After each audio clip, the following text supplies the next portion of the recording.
Oi, turma, do livro No Rumo do Mundo de Regeneração, de Valdo Franco, com Espírito Manuel Filomeno Miranda, no capítulo 17, Iluminação de Consciências. O tempo sempre urge e quando nos encontramos envolvidos por tarefas relevantes, não nos damos conta de como passa com rapidez. Inúmeros atendimentos foram realizados especialmente na terapia do passe e no trabalho de inspirar pessoas aflitas que entravam em contato telefônico com a abençoada instituição espírita, assim como atendimentos de urgência a pessoas receosas que se encontravam intimidadas pelas comunicações jornalísticas e televisivas, mentirosas ou exageradas. De novo, o livro vem falando para a gente o quê? Que no período da pandemia, os meios de comunicação estavam sendo utilizados para amedrontar, apavorar a população e não para comunicar de fato o que estava acontecendo, né? Então existia ali uma razão, um motivo político podre para colocar a gente subjugado diante de uma situação nova, que nós desconhecíamos, não sabíamos como nos portar, e a mídia estava fazendo com que a situação piorasse, né? Como nós entramos em desequilíbrio emocional, espiritual, devido ao medo, né, a insegurança tomada e mais as absurdas reportagens que eles passavam, né, dizendo ser verdade e que nos colocavam diante de uma situação, parecia que é o caos, né, o fim do mundo. O que eles queriam com isso? A mídia estava sendo utilizada pelas trevas, ponto, né? E ela sendo um instrumento das trevas, qual é a ideia? Desequilibra a população, as pessoas, esses espíritos encarnados, para que tomasse conta da nossa mente, né? Fizesse ali uma lavagem cerebral e colocasse dentro da nossa cabeça aquilo que eles queriam. E a intenção da mídia qual que é? Dar poder a alguém. Alguém estava por trás de tudo isso. Né? E quem? Nós fomos usados, nós fomos colocados diante de uma situação nova para nos desenvolver ou para ficar subjugado. Então, muitas pessoas, infelizmente, sucumbiram nessa missão de ter que passar por cima dessa dificuldade. Muitos se entregaram e foram subjugados, né? Tem gente até hoje usando máscara, não tendo contato com parentes, com amigos, não fazendo parte de grupos, porque tem medo. Criou um trauma, uma situação de insegurança tão grande que a pessoa não consegue mais se relacionar. Tem outras que morreram mais de medo do que da situação em si. Deixaram se entregar pelo tédio, tristeza, depressão. Olha como isso é grave, gente. Cuidado com televisão, cuidado com mídia, cuidado com esses meios de comunicação que pegam a gente para trazer só tragédia. Cuidado, muito cuidado com isso. Essas atividades sucediam-se porque a Terra ainda é o hospital-escola de almas em busca da saúde real e do conhecimento das divinas leis. Sempre surgem momentos para a ação fraternal da caridade, que é a luz brilhante à frente, à distância. Havia sido programada uma reunião mediúnica para aquela noite em prosseguimento dos compromissos e responsabilidades. A nossa visita à cidade da justiça causara uma verdadeira revolução em outros grupamentos de igual objetivo na erraticidade inferior.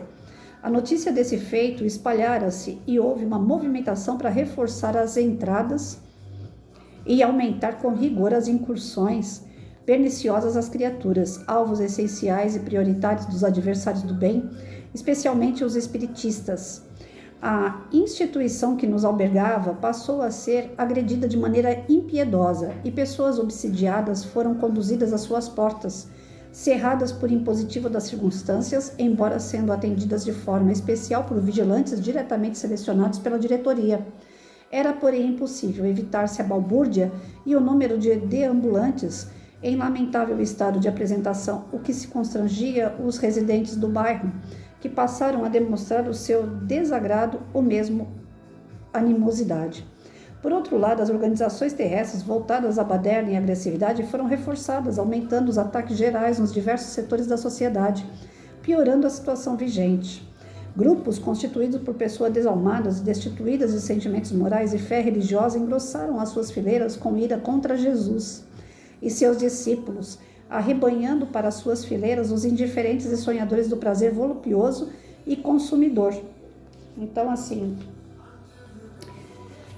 como eles estavam trabalhando, né, a espiritualidade começou a trabalhar até com intensidade a respeito daqueles que estavam para desencarnar, aqueles que estavam com Covid e que não iam desencarnar, como houve uma maçante, né, atuação do campo espiritual positivo, as trevas se levantaram, mais do que nunca. Opa, peraí, eles não vão dominar, eles não vão ganhar essa batalha. E começaram a atacar o quê? Os alicerces, né?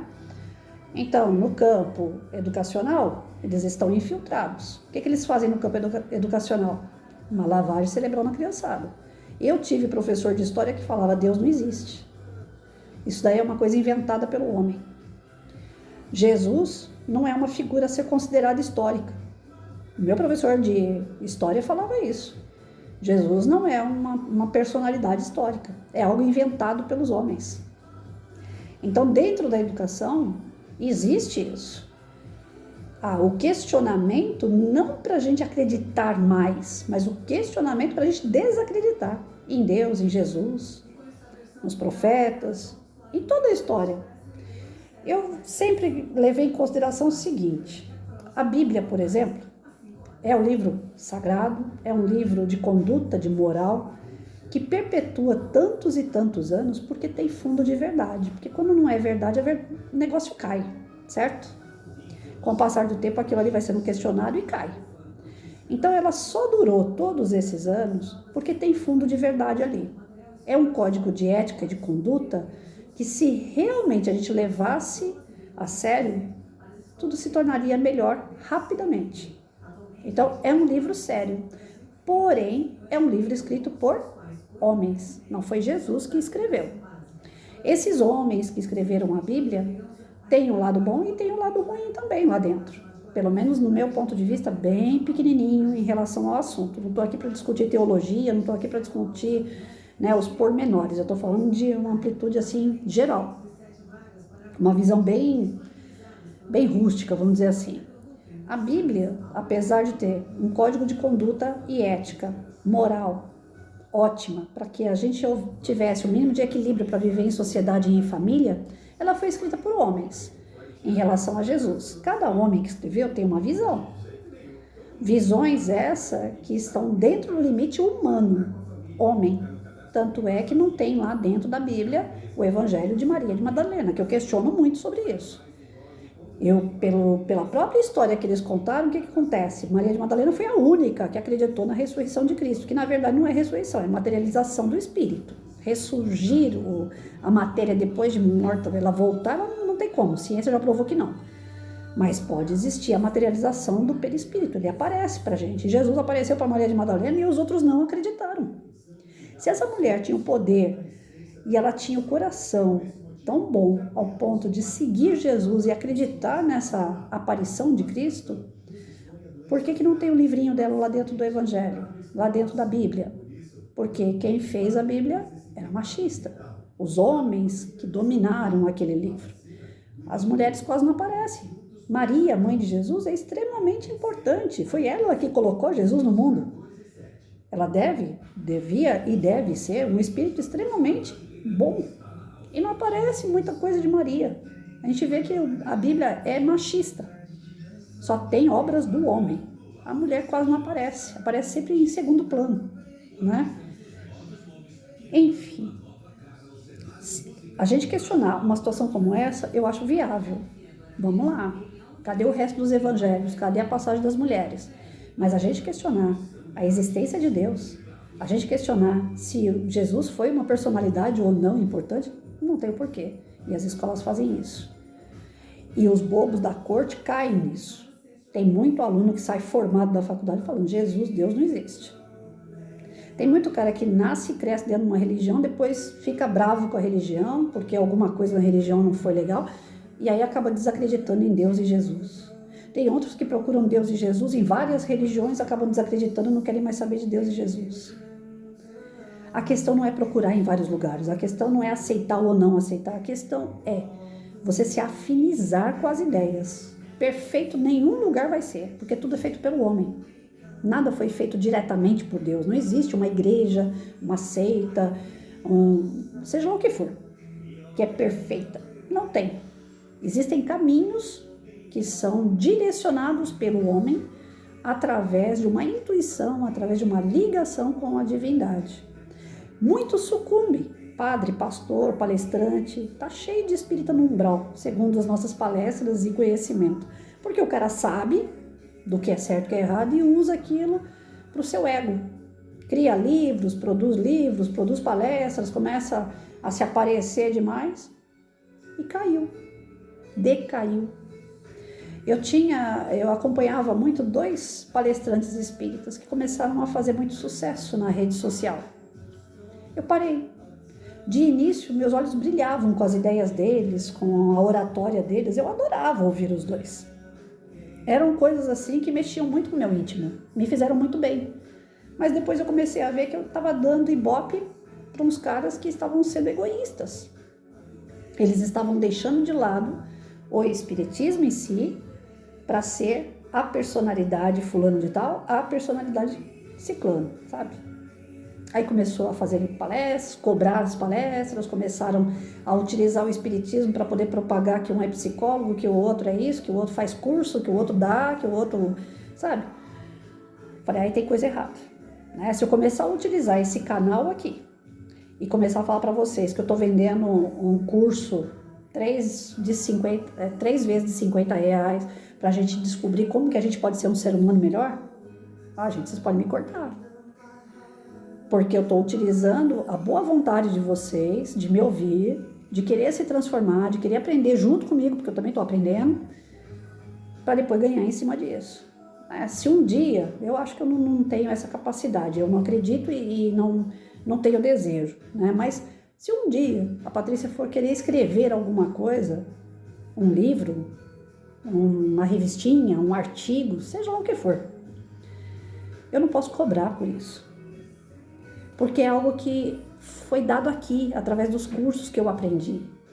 E se, caso fosse uma obra que eu tivesse que vender, que o recurso dessa obra fosse doado para algum lugar que há necessidade, e não para o meu bolso. Mas tem gastos criar um livro? Tem, mas que saia do meu bolso. Criei, vou começar a vender? Eu vendo, mas para doar para tal instituição. Vocês lembram de Chico Xavier? Alguma vez vocês ouviram dizer que Chico pegou R$1 da venda dos livros dele? E quantos livros esse homem não fez? Tem um outro que é muito forte, o nome dele no nosso meio do espírita, mas que anda dando palestra cobrando. E eu fiquei sabendo faz pouco tempo. E eu gosto dele, eu leio os livros dele e trago inclusive aqui para vocês. Mas ele está cobrando. E essa cobrança das palestras, tal, eu não sei. Tem pessoas que questionam para onde que esse dinheiro está indo, né? Quando se mexe com dinheiro, é complicado. Porque entra aí a ganância da pessoa. Mas eu preciso para ir para um hotel, eu preciso de dinheiro para poder pagar uma estadia, para ir fazer uma palestra em tal lugar. Espera aí. Você está doando o seu tempo às pessoas, desenvolvendo as pessoas, ou você está cobrando para fazer isso? Então é melhor você não ir para longe, faça perto da sua casa, faça dentro da sua casa, como eu estou fazendo aqui. Não gasta nada. O que eu estou gastando aqui? Nada. Então a caridade de verdade, ela é feita dessa forma. E a gente não pode sair desse caminho. Porque se a gente sair desse caminho e utiliza as palavras da doutrina, os estudos dos livros, em prol da gente, do nosso conforto. Eu, enquanto professora, eu nunca pedi para aluno, vamos fazer uma vaquinha aqui que nós vamos tomar um café. Não, se eu queria dar um café para meus alunos, eu tirava dinheiro do meu bolso, ia na padaria, trazia o pão, a mortadela, o refrigerante. Gente, vamos lá, vamos comer. Quantas vezes não levei a criançada para tomar um sorvete, salgadinho, comer salgadinho, mas eu pagava. Não tinha necessidade de eu tirar de quem não tem para dizer que eu estou fazendo alguma coisa pela pessoa. Se eu estou fazendo alguma coisa pela pessoa, é despretensioso, eu não tenho que tirar nada dela. Entenderam? E essas organizações malfazejas, essas organizações das trevas, elas utilizam o quê? O nosso brio, o nosso orgulho, para que a gente possa reverter a situação a favor delas, com atitudes que a gente acha que são boas e, na verdade, estão indo para outro caminho, né? Então, aqui ele coloca que foi cutucado as trevas nesse tempo do Covid. Enquanto ela foi cutucada, ela também contra-atacou. Contra-atacou através do quê? Da educação, contra-atacou através da saúde. Você chegava num consultório médico, já estava lá uma pilha de... Como é que fala, meu Deus? De receitas já pronta. O médico só carimbava e assinava. Covid. Já tinha um monte de papel pronto de atestado de óbito. Os caras não passavam mais, quem morria não passava mais pela perícia, lá como é que chama? Pelo IML, né? Para fazer um exame para saber do que morreu. Não, Covid, tudo foi Covid. Ninguém morreu do coração, ninguém morreu dos rins, ninguém morreu do pulmão, todo mundo morreu de Covid. E isso foi passando para a mídia, né? Olha, aumentou os casos de Covid em tal região, né? Em tal região tem 5 mil mortos, de 5 mil foi para 10 mil. E essas coisas foram chegando na gente e foi abalando o nosso psicológico. E abalo psicológico, abalo emocional. Abalo emocional, as trevas tomam conta. Tá dando para entender como é que foi a situação? Aí, esses grupos que queriam fazer algo por nós, não conseguiam chegar. Quando chegavam, é quando a gente já estava naquele estado deprimente, né? Ai, Senhor, pelo amor de Deus, faz alguma coisa por mim, pelo meu ente que está no hospital, por aquele que morreu. Aí, naquele momento de desespero, que a gente acaba pedindo socorro e eles, benevolentes, acabam acatando a nossa vontade, o nosso desejo de respirar, de aliviar a nossa dor. Eles são bons demais, gente, vocês não têm ideia, né? Houve um consumismo exagerado nessa época. Eu lembro que quando falou do Covid a primeira vez, gente, vai faltar papel higiênico e água. Eu falei, que negócio esquisito, esses dois elementos vão faltar?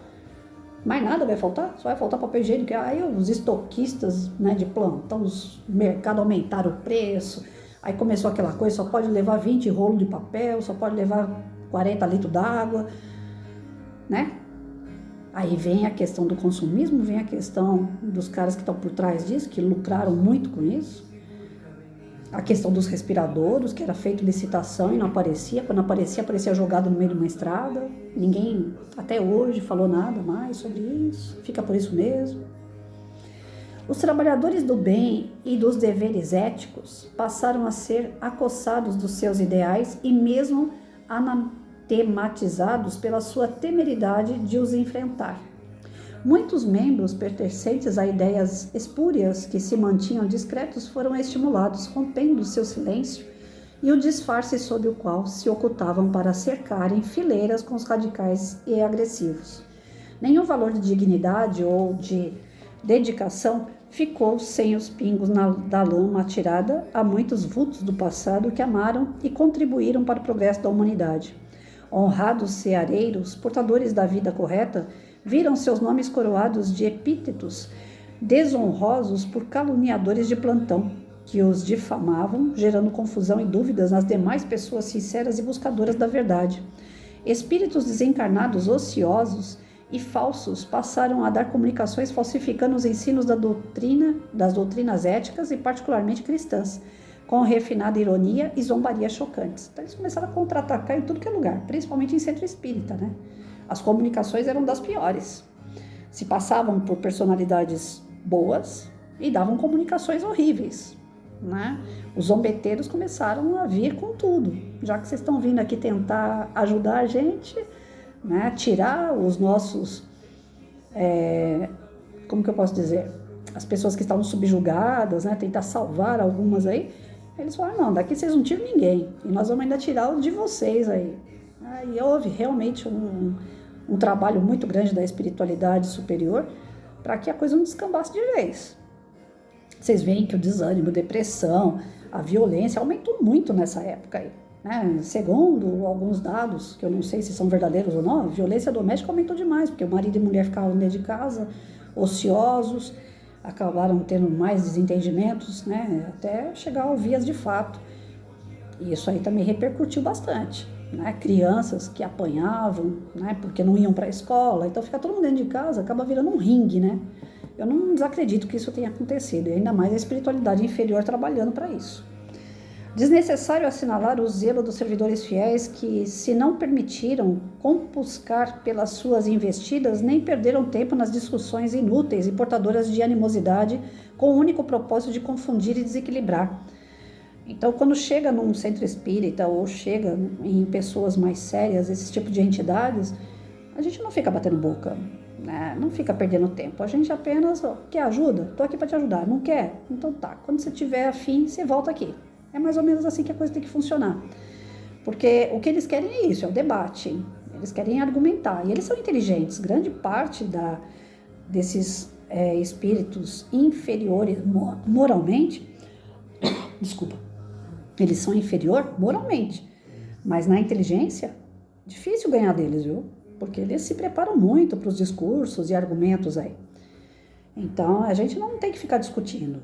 É para andar junto, é para realizar trabalho junto e bom, vamos lá, não é?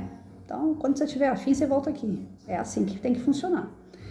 A luz do amor passou a brilhar com mais claridade e os sofredores encontraram apoio e conforto moral para atenuarem os padecimentos e compreenderem as razões das suas aflições por abnegados ceareiros de Jesus.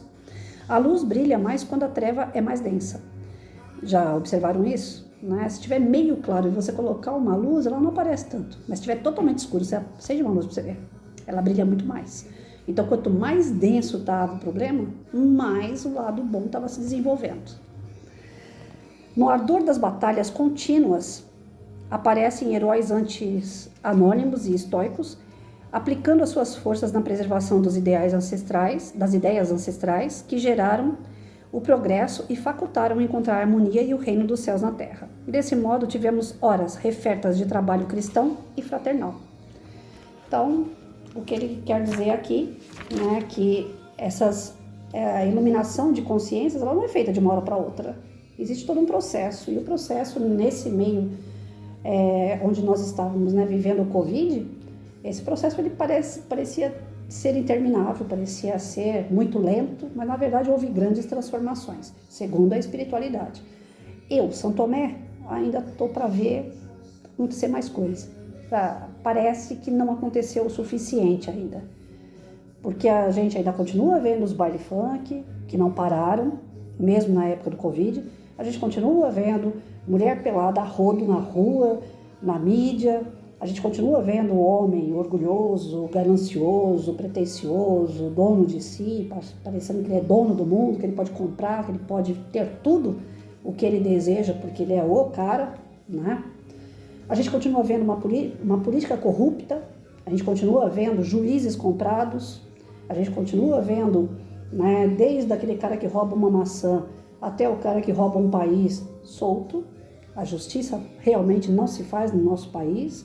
E no mundo, a gente continua vendo brigas, guerras, falências, né, terremotos, tsunami, situações climáticas preocupantes. Então, quer dizer, a gente está vendo que o mundo ainda continua numa turbulência muito grande. Não é só o Covid que vinha para resolver uma situação. É o princípio de um chacoalhar, mas não da solução. A solução ainda vai aí, né? Como diz Chico Xavier, até 2050, 2057. Realmente, nós estamos vivendo um momento bem turbulento. E ai de nós se a gente não estiver focados no bem. É o que ele sempre fala, focar no bem. Procurar aprender com as situações, se melhorar, se vigiar. Porque tanto tem para um lado como para o outro. Para a gente escapar para o lado do mal, é uma linha tênue, fina. É muito... a gente não consegue saber quando realmente nós estamos no lado bom ou no lado ruim, porque as escolhas, os momentos, as situações, Ora a gente pende para um lado, ora a gente pende para o outro, porque nós somos imperfeitos. Então é dentro desse mal ou bem que a gente tem que procurar o equilíbrio, o meio termo. Aí é o grande barato. Qual é o meio termo? Né? Para que a gente não tenha que viver o caos aí, e dentro do caos a gente viver em harmonia. Meu Deus! Dentro do caos, viver em harmonia. Pensa, olha que desafio. Nós estamos aí para isso.